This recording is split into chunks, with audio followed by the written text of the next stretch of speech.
C'est une des rares à utiliser la voiture sur l'île d'Aix, car il lui faut sillonner ce petit croissant posé dans le Pertuis charentais. Toujours accompagnée de sa chienne Lipsy, la nouvelle infirmière a commencé sur les chapeaux de roue. Ça fait un mois, je bosse 7 jours sur 7, presque 24 sur 24, parce qu'en fait, quand le médecin n'est pas là, s'il y a une urgence, c'est moi qu'on appelle. C'est moi! Un planning surchargé, c'est pourquoi la dernière infirmière est partie, laissant les Aixois dans le désarroi. Qui t'a fait tes poumons Que aujourd'hui? du bonheur d'avoir une infirmière, vous savez. C'est notre sauveur, ça. Un tiers des Aixois ont plus de 80 ans et nécessitent des soins.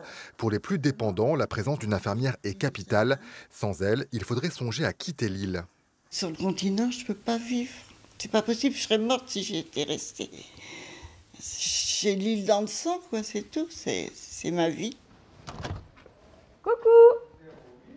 C'est Sophie! L'insularité, c'est aussi une intégration accélérée. Sophie connaît une bonne partie des habitants.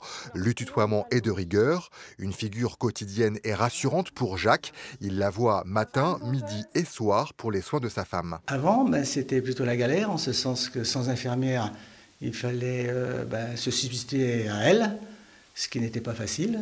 Et c'était très contraignant, évidemment. La récompense de tout ce travail, la voilà, une vie au grand air.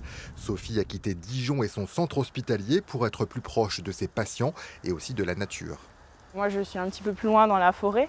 Moi, voilà, c'est ce qui me correspondait. Je n'étais déjà pas au centre-ville de Dijon, j'étais déjà dans la vallée de l'Ouche, donc au milieu des arbres. Voilà. Moi, ce qui me plaît, c'est de rentrer chez moi, d'être entouré des arbres, d'entendre les vagues. Changement de vie total. Seule ombre au tableau, la question financière. Sophie va devoir compléter son activité en rejoignant les pompiers et les sauveteurs en mer.